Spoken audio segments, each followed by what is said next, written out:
कहानी की स्टार्टिंग बहुत ही डार्क थीम के साथ होती है। मेन लीड सीन बैठा हुआ था, उसे उसका असिस्टेंट बताता है आपके फैमिली के दुश्मनों ने जिन्होंने आपको पॉइजन दिया था फाइनली हमने उन्हें पकड़ लिया है।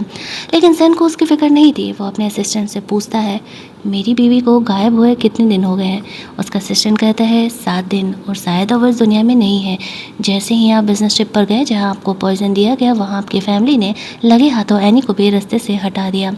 अब उसकी फैमिली वालों को तो वैसे भी सेन छोड़ने नहीं वाला था, लेकिन उसे इस बात का सबसे ज़्यादा रिग्रेट था कि वो अपनी वाइफ एनी को खो दिया। वो एनी से बहुत प्यार करता था, लेकिन एनी को इस बात का अंदाज़ा नहीं था और कुछ टाइम पहले दोनों का डाइवोर्स भी हो चुका था।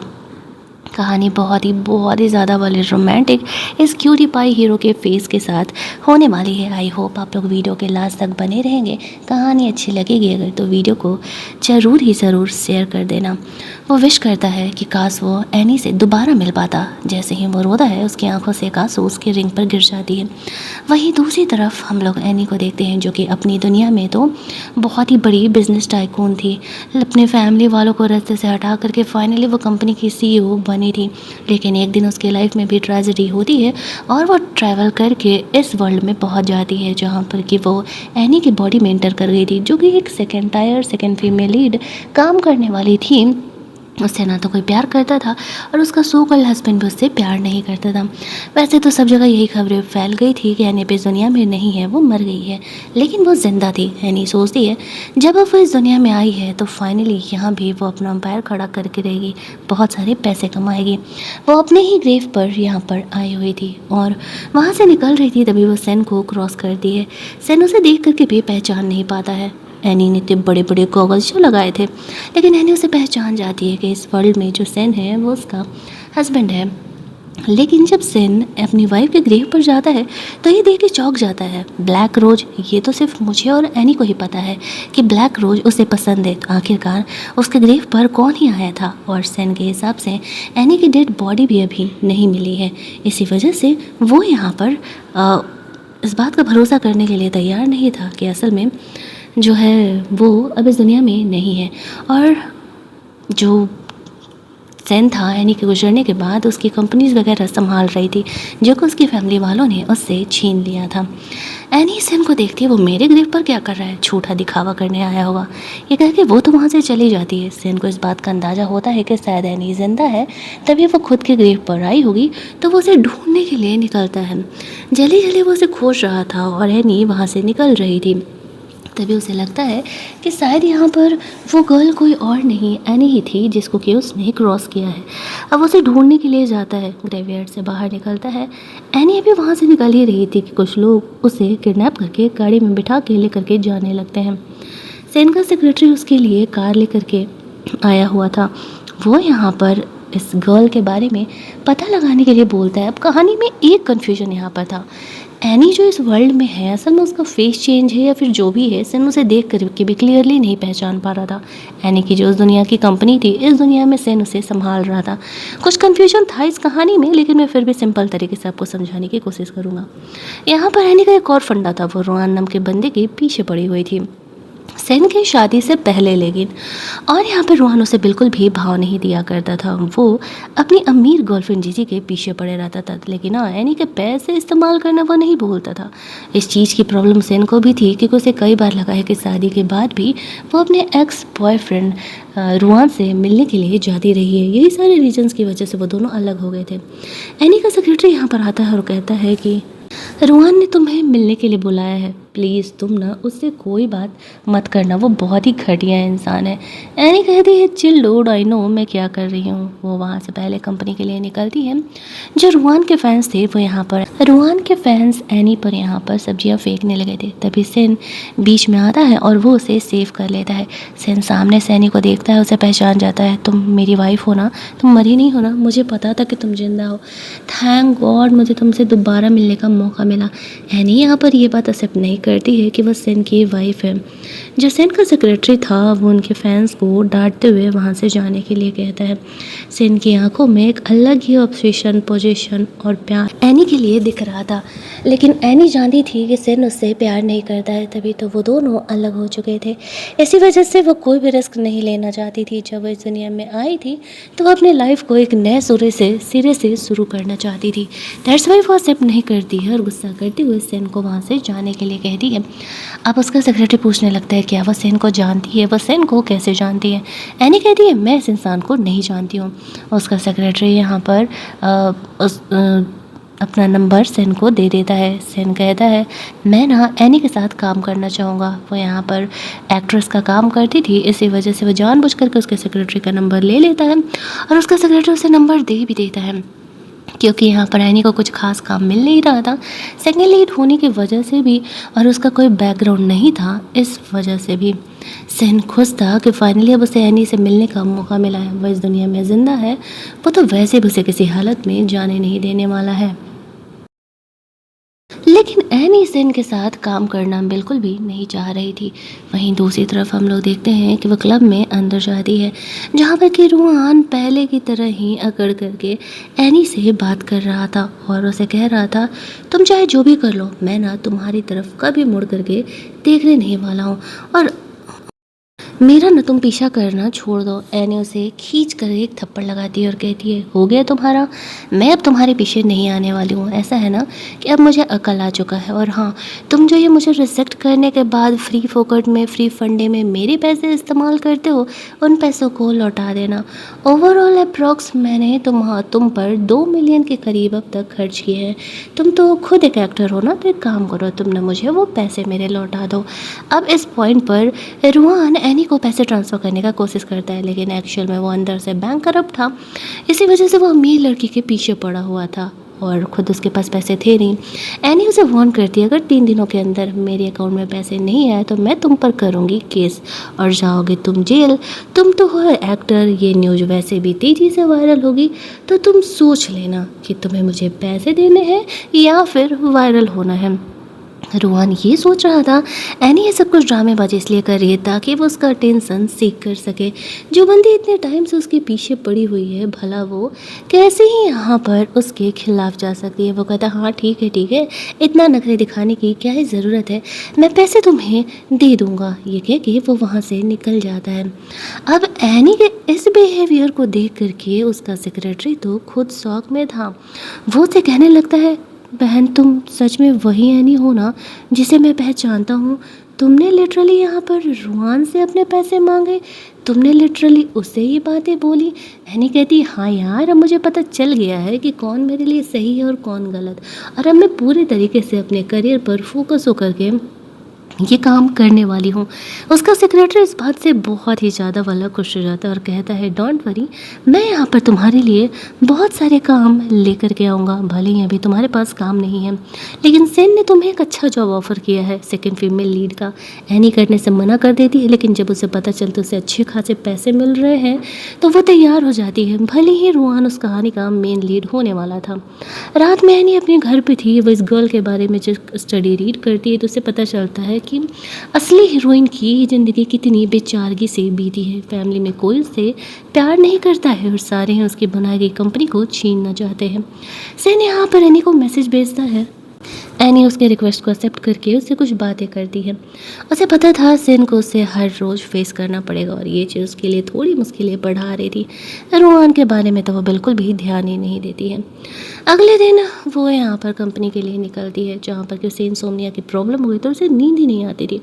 उसका सेक्रेटरी से कहता है ऐसे कैसे चलेगा, अगर तुम नहीं सोई तो तुम्हारी तबीयत ख़राब हो जाएगी। वैसे तुम एक काम क्यों नहीं करती हो, तुम थोड़ा कुछ और ट्राई कर लो जिससे तुम्हें कंफर्ट फील हो। फिर वो सेन के कंपनी में जाती है, वहाँ पर सबको बाहर जाने के लिए कहती है और कहती है मुझे सेन से अकेले बात करना है। सबके बाहर जाने के बाद वो सेन से कहती है कि वो ये सब कुछ क्यों कर रहा है। सेन उसे कहता है देखो ऐसा है ना, मेरी लाइफ की कहानी तो तुम्हें पता ही है। मेरी फैमिली खुद मुझे प्यार नहीं करती है। मैंने अपने वाइफ से शादी किया था, कुछ मिसअंडरस्टैंडिंग की वजह से हम दोनों अलग हो गए थे। उसके बाद मैंने उसे खो दिया। मुझे उसे खोने का बहुत रिग्रेट है और मैं डैम श्योर हूँ कि तुम मेरी वाइफ हो। भले ही तुम इस बात को नहीं मान रही हो। जब गॉड ने मुझे दोबारा मौका दिया है तो मैं तुम्हें खोना नहीं चाहता हूँ। मैं पूरी तरीके से तुम्हारी मदद करूँगा और तुम्हें तुम्हारी करियर की ऊंचाइयों पर पहुँचा करके रहूँगा। दैट्स वाई मैं तुम्हारी हेल्प कर रहा हूँ। डोंट वरी, मैं तुम्हें परेशान नहीं करूँगा। एनी उसे कहती है, परेशान तो तुम ऑलरेडी कर ही चुके हो, बट खैर ये काम तो अब मैंने हाँ कह दिया है तो मैं करूँगी ही। ये कह के वो अपने मैनेजर के साथ वहाँ से बाहर निकलती है। उसका मैनेजर यहाँ पर थोड़ा खुश हुआ था क्योंकि फाइनली यहाँ पर एनी को जॉब मिल गया था। साथ ही में जो रुआन था उसने एनी को पैसे दे दिए थे, किसी से उधार लेकर के दे दिए होंगे। सेन यहाँ पर एनी को लेने के लिए आता है। वो दोनों सेम ही रास्ते जा रहे थे। एनी जैसे ही कार में बैठती है उसे थोड़ी ही देर में नींद आ जाता है। हम कहते हैं ना कि हम किसी के अराउंड तभी सो सकते हैं जब उसके अराउंड हम सेफ फील करते हैं। एनी यहाँ पर सेन के कंधे पर सर रख करके सोने लगती है। उसका जो सेन था वो अपने ड्राइवर को कार धीरे ड्राइव करने के लिए बोलता है ताकि एनी यहाँ पर आराम कर सके। वो हक करके नींद में ही सेन को हस्बैंड करके पुकार रही थी और वो आराम से सो जाती है। सेन सोचता है एनी बिल्कुल नहीं बदली और यही उसकी वाइफ है। 2 घंटे बाद एनी की नींद खुलती है। वो कार में अकेली थी। उसका सेक्रेटरी कहता है, तुम्हें तो कहा था कि तुम्हें इंसोम्निया की प्रॉब्लम है, लेकिन सेन के बगल में तो तुम खर्राटे मार के सो रही थी इतनी अच्छी तरीके से। एनी को खुद समझ में नहीं आता है कि वो सेन के अराउंड इतना कंफर्टेबल कैसे फील कर सकती है, वो कैसे सो सकती है। वो थोड़ी एम्बेरस्ड भी थी बट उसकी नींद पूरी हुई थी तो उसे काफ़ी अच्छा महसूस हो रहा था। अब वो दोनों अगले दिन जाने वाले थे जहाँ पर कि उन्हें फाइनली अपनी शूट वूट के बारे में डायरेक्टर से बात करना था। जैसे ही एनी अगले दिन डायरेक्टर से मिलने के लिए पहुंचती है तो रुआन के 2 चमचे उसे रोक लेते हैं। उसका इंसल्ट करने लगते हैं कि कितनी बेशरम लड़की है, कल पैसे लेकर के ब्रेकअप करने के लिए बोल रही थी और आज वापस से रुआन को फॉलो करते हुए आ गई। एनी कहती है, एक्सक्यूज़ मी, मैं यहाँ पर जॉब करने के लिए आई हुई हूँ, मुझे सेकेंड फीमेल लीड का रोल मिला है। रुआन भी यहाँ पर आ जाता है और वो भी एनी का इंसल्ट करने लगता है। कहने लगता है कि क्या बकवास कर रही हो, तुम्हें तो एक्टिंग भी करने नहीं आती है, भला तुम्हें फीमेल लीड का रोल कौन दे सकता है। उनके बीच लड़ाई झगड़े बढ़ जाते हैं। एनी उनकी पिटाई लगा देती है। ये बात यहाँ पर सेन को पता चलता है जो कि उस समय प्रोड्यूसर डायरेक्टर के साथ बैठ करके इन्वेस्टमेंट की बातें कर रहा था। जैसे उसे पता चलता है कि एनी मुसीबत में है तो वो तुरंत ही बाहर निकलता है।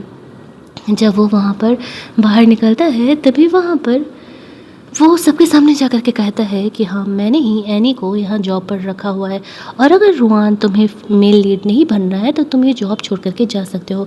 लेकिन रुआन ये जॉब छोड़ करके जाने के लिए तैयार नहीं था क्योंकि फिर उसे काम मिलेगा ही कहाँ। एक्टिंग भी तो उसकी इतनी घटिया ही हुआ करती थी।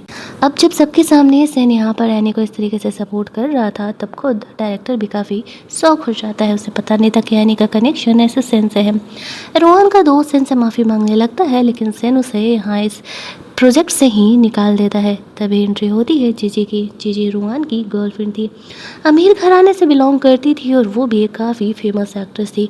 वह यहाँ पर आते ही कहने लगती है कि एनी को बिल्कुल भी एक्टिंग नहीं आती है, लगता है कि उसका कोई बैकर है और वो बैकर होने की वजह से यहाँ उसे ये जॉब मिल रहा है। एनी कहती है, तो ठीक है, अगर तुम्हें ऐसा लगता है तो मैं खुद को प्रूव कर देती हूँ। क्या चाहती हो तुम, मैं ऑडिशन दे दूँ, तब इस बात का भरोसा हो जाएगा कि नहीं मैं यहाँ पर सच में इसके लायक हूँ। अब रुआन ने तो जीजी से बोल रखा था कि एनी किसी काम की नहीं है, तो वो इस बात को कह देती है कि हाँ ठीक है तुम ऑडिशन दे लो, तभी हमें इस बात का भरोसा होगा कि असल में तुम्हें सच में एक्टिंग आती है या नहीं, वरना ये प्रोजेक्ट इतना बड़ा है, हम ऐसे ही जैसे तैसे किसी भी एक्टर एक्ट्रेसेस को काम पे नहीं रख सकते हैं। सारे लोग बाहर जाते हैं जहाँ पर कि एनी को पूरा सीन समझाया जाता है और यहाँ पर हम लोग देखते हैं कि एनी को इस तरीके से अपना ऑडिशन वगैरह देती है और सबको बहुत ज़्यादा ही वो रोल पसंद आता है। तभी हम लोग देखते हैं जीजी रुआन से कह रही थी, तुमने तो कहा था कि इसे कुछ भी नहीं आता है। रुआन का था, मैं खुद भी शौक हूँ यार, मुझे तो यही पता था कि सच में इसे कुछ भी नहीं आता है। प्रोड्यूसर एनी की एक्टिंग से बहुत ज़्यादा ही खुश हो जाता है और वो कहने लगता है, I'm सॉरी, मैं तुम्हारे टैलेंट को पहचान नहीं पाया था, तुम आराम से कल से काम से आ सकती हो। सेन भी एनी की एक्टिंग से बहुत ही इम्प्रेस था। ये सारे मामले को सुलझाने के बाद एनी कमरे में रेस्ट करने के लिए जाती है। सेन उसके पीछे पीछे जाता है और वो एनी को किस कर लेता है। वो खुद को कंट्रोल नहीं कर पाता है। एनी उसके इस बिहेवियर से शॉक हो जाती है और सेन पर गुस्सा करने लगती है कि वो ये हरकतें क्यों कर रहा है। सेन उसे कहता है, कितना तड़पाओगे, मैं तुमसे कितना प्यार करता हूँ, तुम्हें इस बात का कोई अंदाज़ा भी नहीं है। एनी यहाँ पर सेन को जल्दी जल्दी छुपाने लगती है क्योंकि उसका असिस्टेंट इधर आने लगा था। सेन कमरे में था, उसका असिस्टेंट आकर के उसके हाथ वाथ बांध देता है और उसके अंदर से भूत निकालने लगता है। वो कहता है, तुम मेरी पहले वाली एनी हो ही नहीं सकती हो, तुम्हें सच में एक्टिंग करने आता है, मुझे तो भरोसा ही नहीं हो रहा। एनी कहती है, सही पकड़ा है तुमने, एक्चुअल में उस एक्सीडेंट में मरने के बाद ना दूसरी आत्मा मेरी अंदर आ गई है। तभी सेन यहाँ से कमरे से अंदर निकलता है। अब उसका सेक्रेटरी कहने लगता है, मिस्टर सेन आप यहाँ पर क्या कर रहे हैं एनी के कमरे में। सेन कहता है, तुम इतनी बेवकूफ़ तो हो नहीं, मैं तुम्हारी मैम में इंटरेस्टेड हूँ, इसी वजह से तो मैं इसके कमरे में हूँ। उसका सेक्रेटरी इस बात से खुश था, एनी को अब एक्टिंग करने आ रही है। अब उसके पीछे सेन पड़ा है, वो इतना अमीर है, वो उसे सपोर्ट कर रहा है। शायद एज असिस्टेंट अब उसकी लाइफ भी सेटल आउट होने वाली है। हालांकि एनी अब भी ये बात मानने के लिए तैयार नहीं थी कि असल में सेन की वो वाइफ है। सेन को वहाँ से जाने के लिए कहती है। अब एनी दिमाग लगाती है कि उसे नींद तो आती नहीं है, तो वो क्या करे। दूसरी तरफ उसे पार्टी अटेंड करना था। पार्टी में सारे ही एनी के आने का इंतज़ार करते हैं। एनी यहाँ पर आती है, उसके पीछे पीछे सेन भी आ जाता है। वो एनी के बगल में बैठता है और साथ में सबके डिनर करने लगता है। जीजी और रोहन को साफ दिख रहा था सेन और एनी की जो भी यहाँ पर इतनी करीबियाँ थी। रुआन को लगने लगता है कि एज ए बैकर सेन को वो इस्तेमाल करके यहाँ पर आगे बढ़ रही है और ये सब कुछ कर रही है। खाना खाने के बाद एनी उठ के वहाँ से जाने लगती है। सेन उसके पीछे पीछे जाने लगता है। एनी ने यहाँ पर सबको क्लेरिफाई कर दिया था कि उसका सेन से ऐसा कोई भी रिलेशन नहीं है जो कि वो लोग सोच रहे हैं। अब यहाँ पर जीजी जो थी वो एनी को थोड़ा सा परेशान करने का डिसाइड करती है क्योंकि उसे पता था कि वो रुआन की एक्स गर्लफ्रेंड रह चुकी है। यहाँ पर एनी को रात में नींद नहीं आ रहा था। वो दिमाग लगाती है कि शायद उसे सेन से मिलने के लिए जाना चाहिए। इधर सेन को हम लोग अपने कमरे में देखते हैं जो कि उसके फैमिली वालों ने उसे पॉइजन दिया था। उसके आफ्टर इफ़ेक्ट की वजह से असल में उसकी तबीयत कभी कभी ख़राब हो जाया करती है। आज भी वही हो रहा था, उसके पेट में अजीब सा पेन हो रहा था। कोइंसिडेंटली उसी समय एनी पहुँचती है, गेट खोल करके वो अंदर एंटर करती है। सेन यहाँ पर उसे जाने ही नहीं दे रहा था। एनी उसके मस्त वाले बाइसेप पर बाइट भी कर लेती है, फिर भी सेन उसे जाने नहीं देता है। फिर वो उसे काम डाउन करते हुए कहती है, जाने दो, मैं रूम से नहीं जाने वाली हूँ, तुम्हारे साथ ही रहूँगी। फिर जाकर के सेन उसे जाने देता है और यहाँ पर एनी उसे दवा वगैरह देती है। वो रिलैक्स फील कर पाता है और दोनों ही यहाँ पर फिर साथ में सोते हैं। सेन ने उस रात एनी से कोई सवाल नहीं किया था कि वो उसके कमरे में क्या कर रही है या फिर वो उसके कमरे में आई कैसे।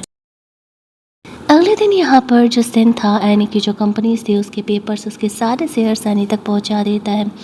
साथ ही में यहाँ पर उसने कुछ अपनी तरफ से भी पैसे एनी को ट्रांसफ़र किए थे। वो अपने बैंक अकाउंट में देखती है, हर महीने उसके अकाउंट में पैसे आ जाया करते थे। शुरुआत में तो उसने नोटिस नहीं किया था, लेकिन सेन हस्बैंड होने का फ़र्ज़ अपना निभा रहा था और वो हर टाइम एनी को पैसे दे दिया करता था।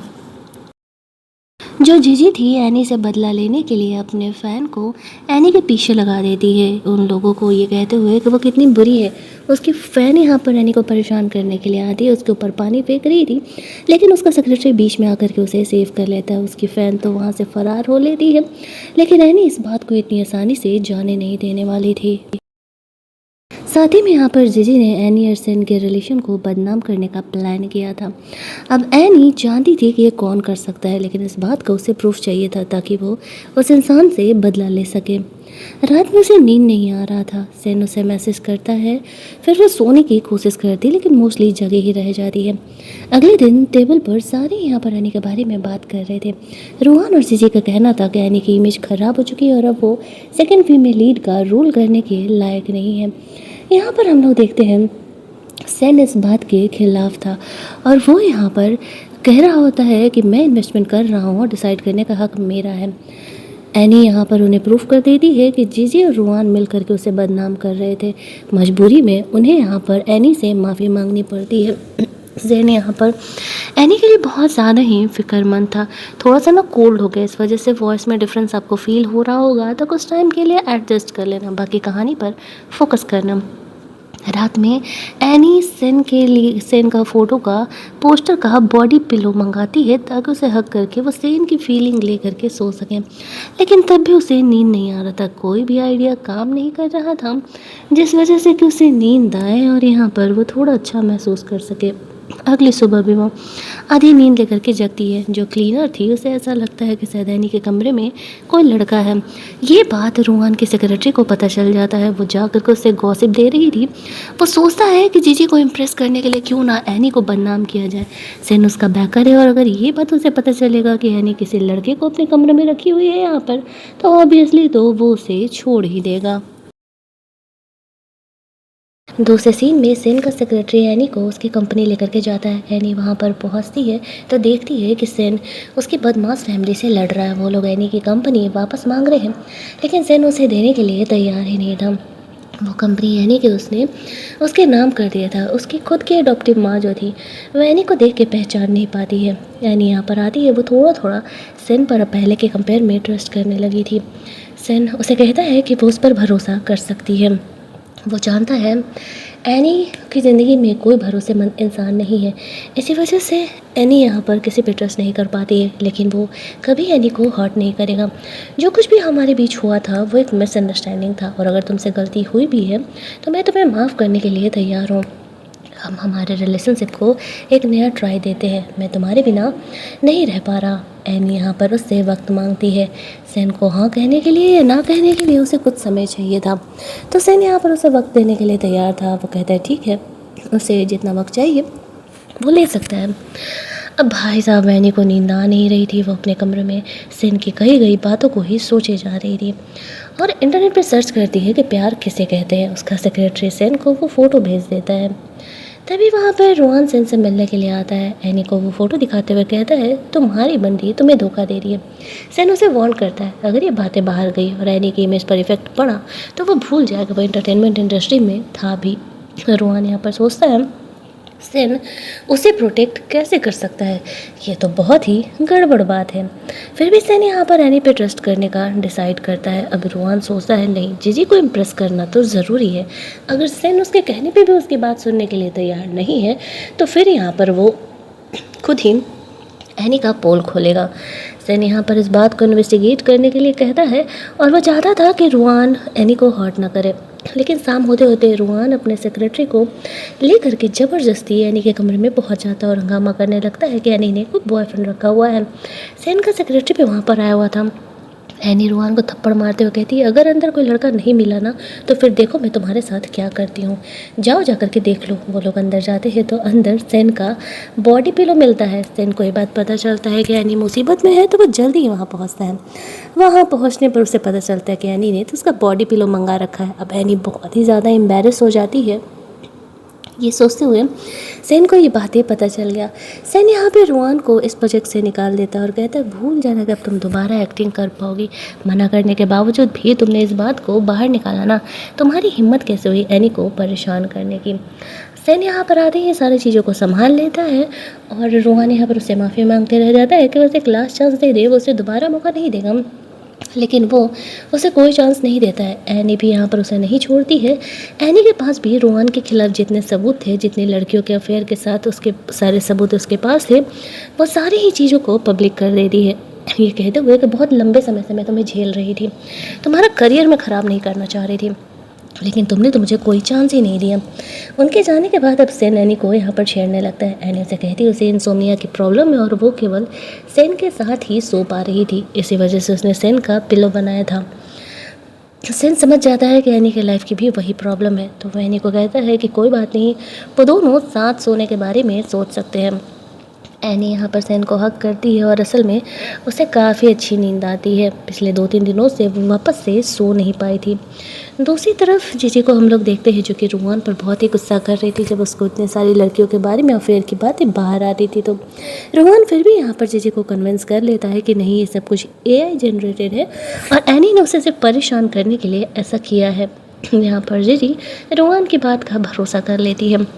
रूहान सोच रहा था, फिल्मी करियर ना सही, कम से कम जीजी जो कि इतनी अमीर है, अगर वो उसके पैर पकड़े रहेगा तो कम से कम अमीरों की ज़िंदगी तो जी सकता है। उसका आगे का अब यही प्लान था। दूसरी तरफ हम लोग देखते हैं कि एनी अपने शूट में लग जाती है। मेन लीड को बदल दिया गया था। एनी जिस ड्रामा का यहाँ पर शूटिंग कर रही थी वो चाइनीज ओल्ड एरा पर बेस्ड था।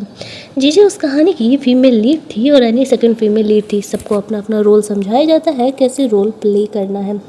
एनी अब रोहान का बदला यहाँ पर, जीजी जो है वो रोहान का बदला अब यहाँ पर एनी से लेना चाह रही थी, लेकिन उसे कोई मौका नहीं मिल पा रहा था।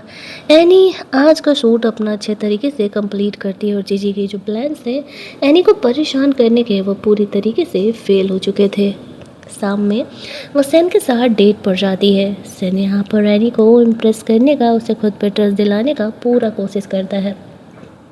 सेन यहाँ पर एनी को किस करता है और वो दोनों फाइनली घर जाकर के एक दूसरे के साथ इंटीमेट भी होते हैं। सेन और एनी का रिलेशनशिप पर तो धीरे धीरे ऑन ट्रैक आ रहा था।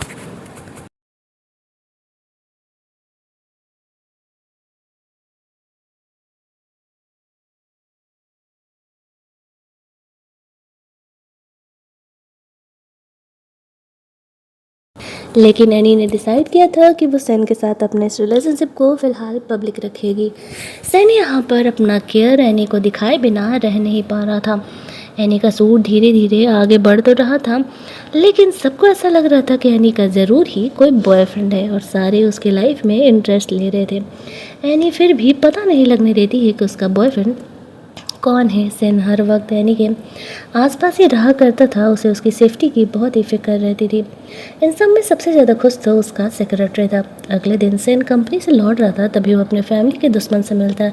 वो कहता है, तुम तो इतने बेवकूफ़ हो कि ये भी नहीं समझ पाए कि तुम्हारी बीवी हनीमून सुहागरात वाली रात मुझसे लड़ करके पुलिस स्टेशन गई थी, ना कि किसी और लड़के को मिलने के लिए। असल में वो सेन के खिलाफ बोल रहा था और एनी की उससे लड़ाई हो गई थी।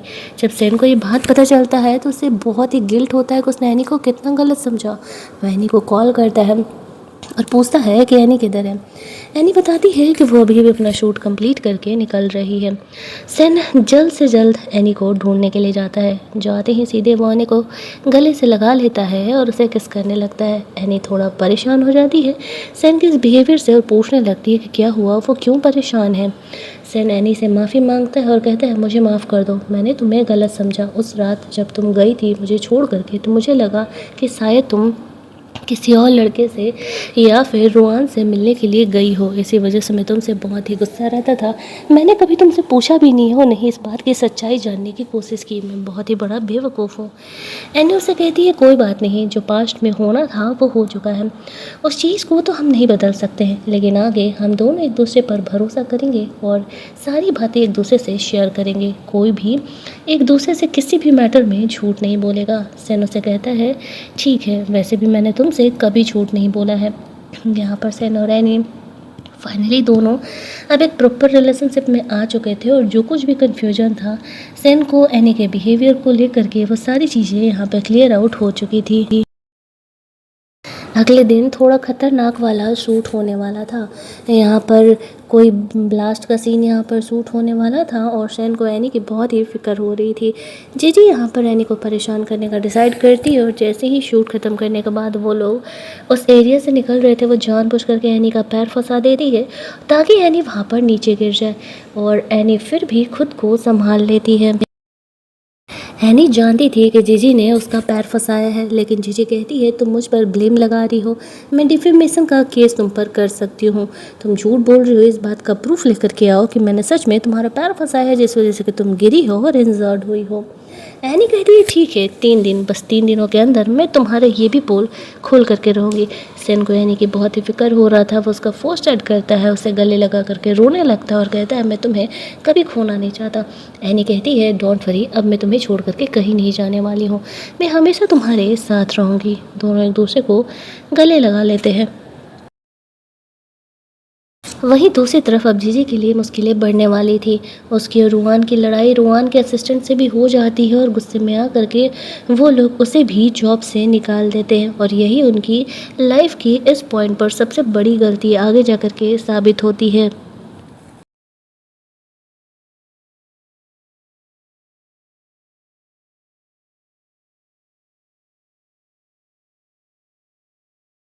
एनी की नज़र जाती है सेन के हाथ पे भी वैसा ही कट का मार्क है। वो उसके सेक्रेटरी से पूछती है तो वो कहता है वो एनी से इतना प्यार करता था कि एनी के गुजर जाने के बाद वो खुद को संभाल नहीं पाया और उसने खुद को भी हर्ट करने की कोशिश की थी। वो तो जैसे तैसे करके हमने यहाँ पर सेन की जान बचाई थी। एनी को जब ये बात पता चलता है तो उसका प्यार सेन के लिए और भी ज़्यादा बढ़ जाता है। वो किसी भी हालत में सेन से अलग होने के बारे में तो सोच भी नहीं सकती है। इनका रिलेशनशिप पहले के कंपेयर में और भी ज़्यादा स्ट्रॉन्ग हो गया था। हालांकि वो सेन से इस बारे में नहीं पूछती है।